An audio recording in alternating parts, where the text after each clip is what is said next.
The wind stirred grit across the cracked lot of the sundown auction yard, tossing tumbleweed and sawdust into spirals that danced briefly, then vanished like forgotten dreams. The sky above was all brass and fire, a mid-afternoon heat hammering down on a congregation of trailers, crates, and makeshift tents where the scent of sweat, hay, and animal fear lingered like a stubborn stain. Behind the weather-peeled auction platform, a series of holding pens creaked as horses shifted inside them, restless and tired-eyed. On the far end of the yard, a skinny boy swung his legs off the edge of a trailer bed, sucking on a piece of licorice as he watched the slow parade of livestock being driven toward the block. He'd seen them all, muscled geldings with their heads high, barrel-bellied mares with ribbons still tangled in their manes. But then the murmuring started. Someone said, "Next one's already half dead." And the boy sat up straighter, blinking into the sun. Out of the pen lumbered a horse so skeletal, so spent, that the crowd collectively leaned back as if recoiling from the echo of death itself. The auctioneer's voice, normally buoyant and brisk, caught for a split second before pressing on. "Lot 42. We got a 7-year-old gelding, unknown brand, no papers. What you see is what you get." The horse's coat was sun-bleached and patchy, marred with old scars and new sores. His ribs showed like the slats of a broken fence. His mane clumped in dirty knots, tail dragging low in the dirt. He moved as though each step was an apology for being alive. "No takers?" the auctioneer asked, almost hopeful. "Come on now. Start at $5. Silence. "He's sick," someone muttered from the crowd. "Look at the way he's standing. Probably got heaves. Bet he hasn't eaten in weeks." Waste of space. A rustle of boots. Laughter. One of the stable hands spat in the dust. The auctioneer glanced over at the holding pen, where the knacker's truck idled in the shade, waiting for its next cargo. The air grew heavy with the unspoken understanding of where things went when no one bid. Near the back of the ring, partially shielded by the slant of an old shade tarp, a man with a gray beard and faded flannel leaned on a cane. He was older than most, thinner too, with a face browned by sun and creased by decades of silence and hard work. His name was Eli Winters, though no one in this town had said it aloud in months. He came and went like a ghost, haunting the outskirts of the auction on market days, sipping coffee too long gone cold and saying nothing at all. Now, his eyes were locked on the horse. The animal coughed, a wet, painful sound that made the front row flinch. But Eli didn't. He watched the way its ears twitched, the way it shifted weight. Unsteady, yes, but trying. A wind gust carried a whimper from the horse's chest, almost a whinny, but the voice was thin, cracked like brittle glass. The auctioneer cleared his throat again. $1? Just one? He's yours." Still, no one moved. Until Eli did. 2 fingers rose into the air, slow and deliberate. The silence was so complete you could hear the jingle of the horse's rusted halter. "Sold," the auctioneer stammered, startled. "Sold for $1 to, the gentleman in the back." There were snickers then. A few turned their heads to get a better look. Some shook them. A woman with tight curls whispered, "Poor old man. He's lost it." But Eli didn't flinch, didn't blink. Instead, he took a step forward, shoulders squared as if that cane beneath his hand wasn't holding him up but reminding him he could still walk. The stable hand handed over the lead rope like it was a curse. "Your funeral, mister," he muttered. Eli took the rope, then paused. From the inside pocket of his jacket, he drew a piece of something small and shriveled, dried apple. His hand was slow, deliberate, open. The horse, though dazed and slack-eyed, sniffed the air. One tentative step. Then another. His lips brushed the old man's fingers. The apple disappeared. The horse blinked, long and slow, and when he raised his head, his eyes found Eli's, and stayed there. The boy on the trailer leaned forward, licorice forgotten. "Huh," he whispered. "Would you look at that?" Eli didn't smile. But he did nod, a barely visible motion, as if acknowledging a deal struck in silence. They walked out together, the man and the horse. Past the gawking faces, the smirks, the doubters. Past the knacker's truck, still rumbling with diesel and inevitability. The sun beat down on them both, drawing shadows long across the lot. The walk to Eli's truck took time. The horse, who hadn't been given a name in years, if ever, stumbled more than once, nearly going down to his knees. But he kept moving. And Eli kept whispering, not in words exactly, but in breath, in presence. The dog waiting by the tailgate, a tired old blue heeler with cloudy eyes, gave a low bark as the pair approached. "Easy, Dusty," Eli said softly. "We got company now." The horse hesitated as they neared the ramp, chest heaving. For a moment, it seemed like he might fall right there. Eli reached up, placed a hand against the horse's sunken flank. "You got one more step in you," he murmured. "Just one more." The horse blew a hard breath, then stepped up. The ramp groaned, but held. Inside the trailer, it was cool and dark. The floor was covered in fresh straw. There was a bucket of soaked oats waiting. The horse sniffed, uncertain. Eli tied the rope loosely, let the animal settle. Then he sat beside the trailer, on the wheel well, rubbing his knee and squinting into the heat. Dusty lay at his feet, tongue lolling. A breeze stirred the hem of Eli's shirt. The auction behind them rolled on. More hooves. More hammers. More numbers shouted into a sky too bright to care. But Eli wasn't listening. He was watching the inside of the trailer, where that ruined horse had just started to eat. And he was thinking, not for the first time, about the difference between broken and abandoned. A hand tapped him on the shoulder. It was the boy from the trailer. "Hey," he said, wide-eyed. "Why'd you buy him?" Eli studied the kid for a long moment, then reached into his pocket and pulled out the last slice of dried apple. He handed it to the boy. "Because he looked at me like I still mattered," Eli said. The boy frowned, not understanding. But he took the apple anyway. As Eli stood to climb into the truck, he heard the first clang of a distant thunder roll along the western hills. Rain was coming. Maybe more. He looked at the horse one last time before shutting the gate. The animal lifted its head, eyes alert now, faintly glinting in the shadows. Not quite proud. Not yet. But aware. Listening. It wasn't the end of anything. It was a beginning, just soft and quiet. A second chance that no one saw coming.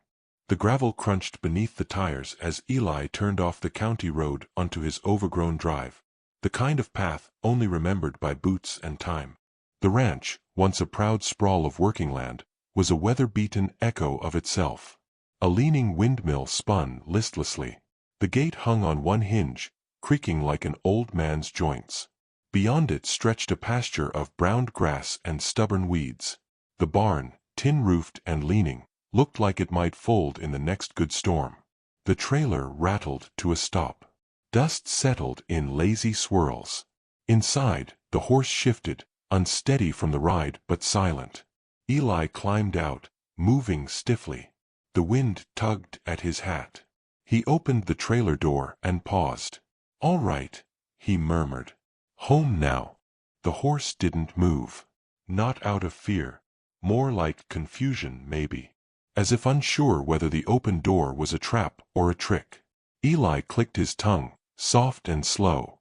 The blue heeler, Dusty, ambled over from the porch and let out a soft woof, tail wagging. The horse flinched, then stilled again. Eli made no move to rush him. Just waited, patient as dust, hand loose on the lead rope. Finally, one cautious hoof touched down on unfamiliar soil. Then, another. The horse descended the ramp like a soldier fresh from battle, every step a negotiation with gravity. Eli didn't tug or coax. He just stayed beside him, offering presence in place of command. Together, they crossed the yard. Dusty trailed them, occasionally darting forward and circling back, unsure what to make of the skeletal creature now following his master. Eli led the horse to the barn, where a single empty stall waited, freshly bedded, water bucket filled, trough dusted and cleaned. He let the horse sniff every corner. Let him choose to enter. Only when he did, finally, with a long exhale like he'd been holding his breath since birth, did Eli remove the rope and back away. The horse lowered his head. Not to sleep.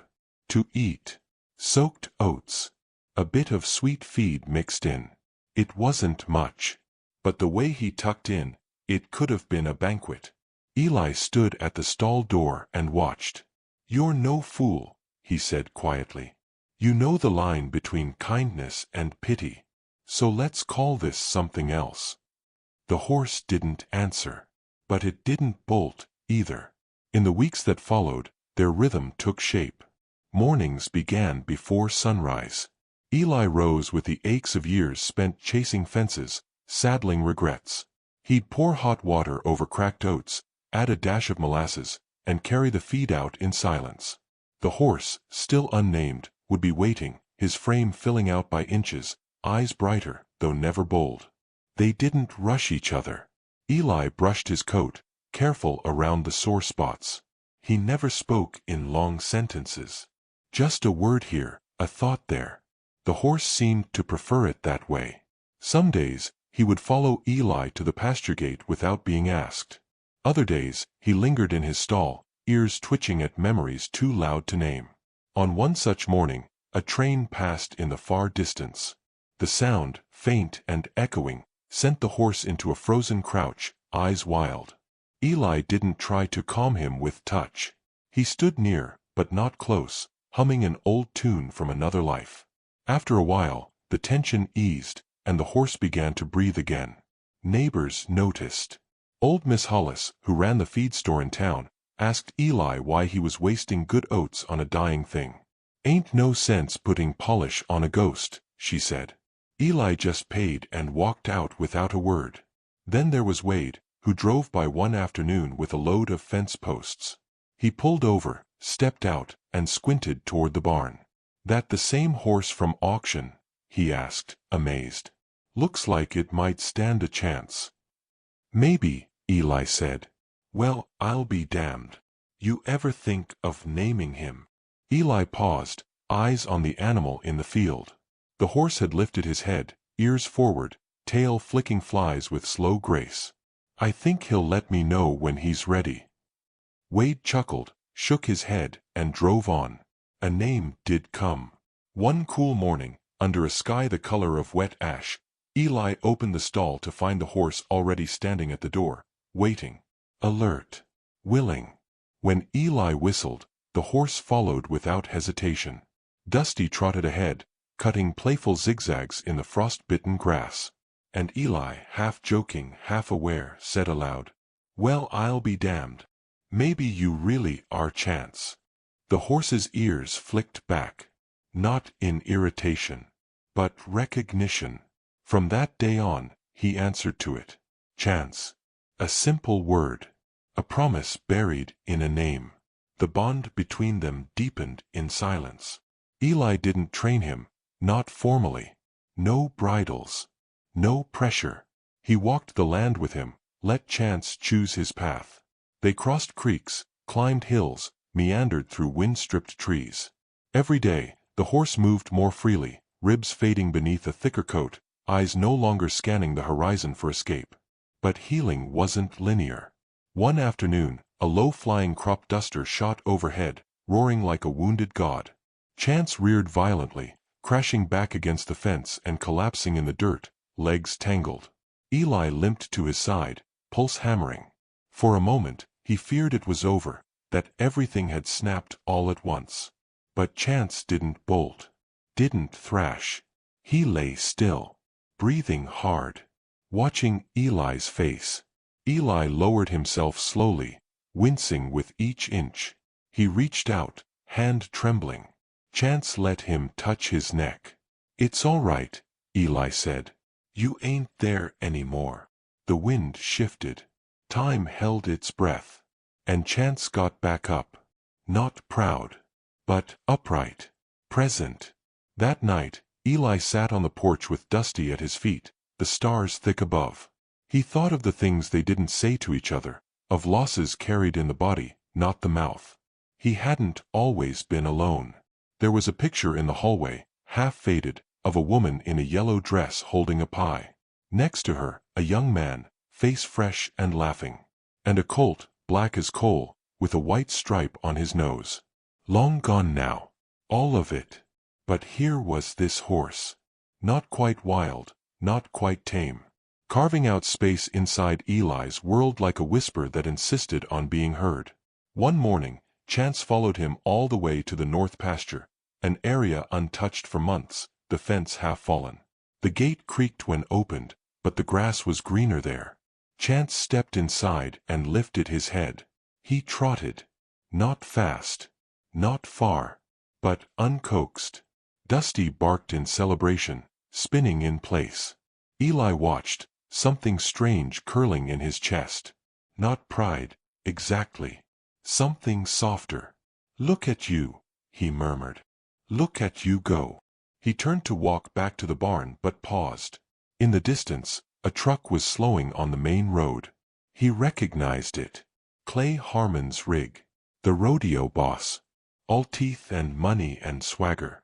The man who once told Eli that broken things had no place in the arena. The truck idled, watching, then rolled on. Eli stood still for a long while, the wind tugging at his coat, a storm smell just beginning to rise from the hills. He glanced at Chance, now standing still in the field, ears alert, body braced. There was something in the air. A shift. A beginning that knew its own cost. The morning air had changed. It no longer carried only dust and regret, but the faint breath of clover and coming rain. Chance now met each sunrise at the gate, not out of habit, but with a kind of quiet expectation. His coat had filled in, dappled with soft hues of chestnut that shimmered when the light caught just right. His bones still showed in places, but less like a warning and more like a reminder of the road he'd come from. Eli noticed it too. The way the horse moved now, with effort, yes, but also choice. The way he sought out company. How his ears perked when Eli sang low while mucking stalls. The way he seemed to wait not just for food, but for Eli himself. One afternoon, while mending a section of fallen fence, Eli heard the familiar crunch of tires against gravel. He straightened slowly, shielding his eyes as the sun lit up the windshield of the old truck pulling into the yard. It was Clay Harmon again, stepping down with his boots polished and his smirk painted on like it belonged there. "You got yourself a miracle, Eli," Clay said, scanning the pasture. "Saw him move last week from the road. Looked near proud." Eli didn't reply. He simply reached down for the hammer, placed it carefully beside his boot, and waited. Clay chuckled. "You know there's a charity event coming up. Big rodeo. Local vets, families, all that. Crowd eats up a good comeback story. Especially ones with a sad-eyed horse and a stubborn old man." Eli raised an eyebrow, but still didn't speak. "Come on," Clay said, gesturing toward Chance. "You show that horse off, people lose their minds. Media eats it up. Make a real splash. Might even get yourself some funding for the ranch." "This ain't a story," Eli said finally. "It's a life." Clay shrugged. "Life sells better when folks can clap for it. Think about it." With that, he tipped his hat and climbed back into his truck, tires spinning out small stones as he pulled away. Eli stood still for a while after the dust settled. Then he turned, looked out across the field where Chance stood watching, ears forward. They stared at each other a long moment, something passing between them that didn't need to be named. The next morning, Eli put a halter on Chance for the first time in weeks. No bridle. No saddle. Just a rope and their understanding. He didn't ride. He walked. Down the slope behind the barn, through the cottonwood grove, past the creek still trickling faintly despite the heat. Chance followed every turn. Occasionally he trotted ahead, only to stop and glance back, waiting. Eli took that as an answer.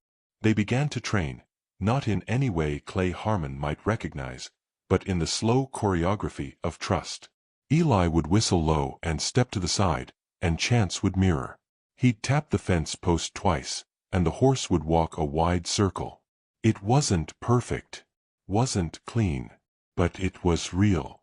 Each day, they ventured a little farther. Each night, Eli sat on the porch and thought of things he hadn't dared dream in years. He didn't tell anyone, didn't boast or call attention to the work. But the town had eyes. Word traveled. One morning, a young girl from the school came by with a notepad and a box of colored pencils. Her name was Rosie, and her grandmother owned the bakery. She asked, with shy conviction, if she could sketch the horse.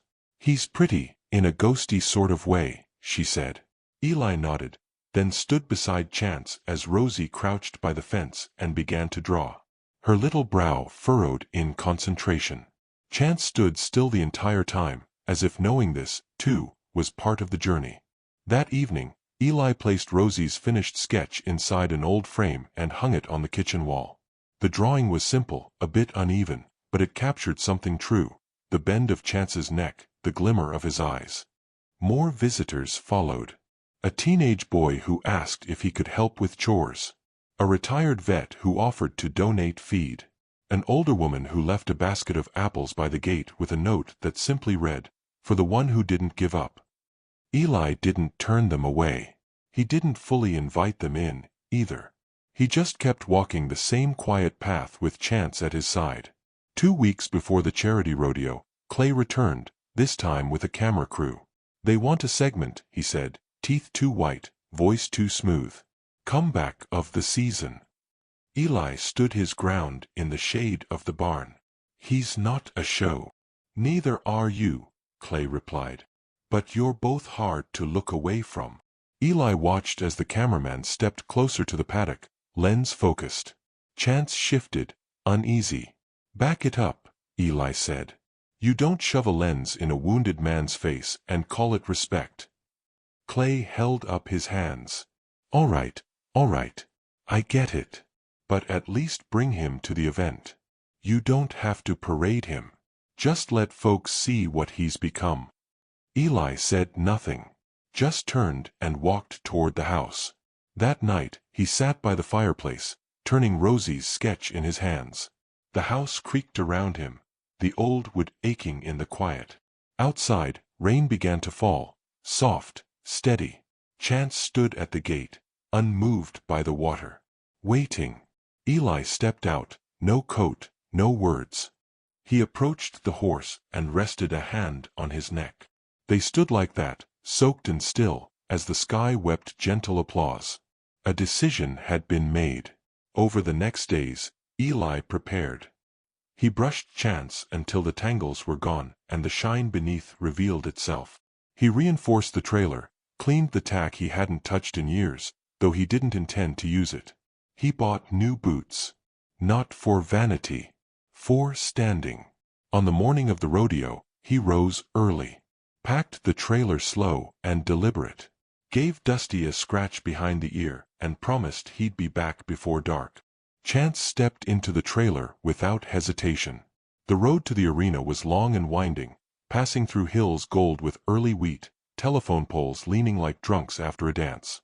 Eli drove without music. Just the hum of tires and the rhythm of memory. When he arrived, the parking lot was full. Trucks and trailers lined up like an army. He parked on the far edge, away from the bustle. Inside the arena, the crowd swelled. Families, cameras, loudspeakers spitting names and times. Horses gleamed under the sun, bridles shined, riders strutted in rhinestone and starch. Eli led Chance through the crowd, ignoring the looks, the whispers. A few recognized him. Most didn't. They reached the edge of the performance ring. Clay was waiting, headset dangling from one ear. "You sure about this?" he asked.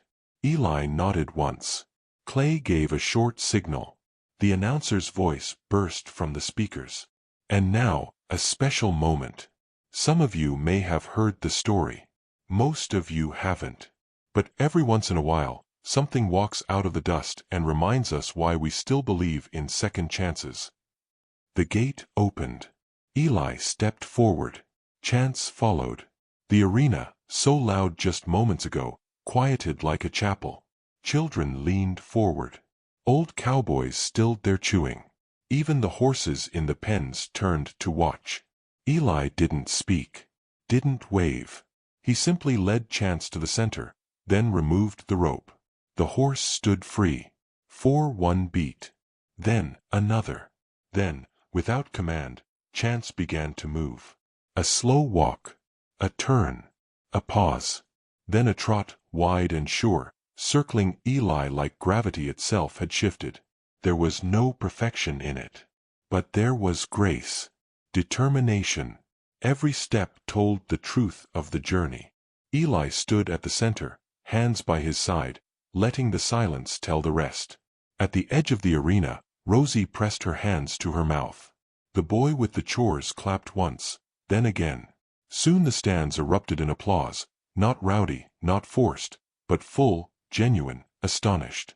When Chance returned to Eli's side, he stopped on his own. Head bowed slightly. Eli placed a hand on his neck, then raised his eyes to the stands. He didn't speak. He didn't need to. They'd seen it. What came out of that trailer wasn't a miracle. It was a survivor. The clapping echoed long after Chance had stopped moving. It was the kind of applause that didn't chase spectacle but honored something slower, deeper, something earned. Eli stood still beside him, one hand resting on the horse's shoulder, feeling the warm tremble of muscles beneath the skin. Chance wasn't built for showmanship. He hadn't dazzled the crowd with tricks or ribbons. But he had walked into that ring, carried his scars like a saddle, and stood in front of strangers without flinching. That, somehow, was enough. Later, when the lights dimmed and the crowd poured out with the hum of chatter and car engines, Eli stayed behind. Chance had returned to the trailer willingly, as if understanding the job was done. Dust clung to his fetlocks. His breath was slow and steady. Clay found Eli leaning against the side of the trailer, arms folded across his chest. The rodeo boss looked different without a crowd, smaller somehow. He pulled off his hat, ran a hand through his hair. "I didn't think he'd hold up out there," Clay admitted. "Thought he might bolt." Eli didn't respond immediately. He looked at the horizon, where the sun had slipped behind a line of blue hills, casting the parking lot in gold and soft shadow. "He's been running long enough," Eli said. "Figured today, he'd stand." Clay nodded, tapping his hat against his thigh. "He surprised me." Eli gave him a glance. He wasn't trying to. A smile crept into Clay's face, reluctant. "You ever think about training full-time? Rehab work, maybe. Lord knows there's a dozen horses like him out there. Could use someone who sees what others don't." Eli shook his head.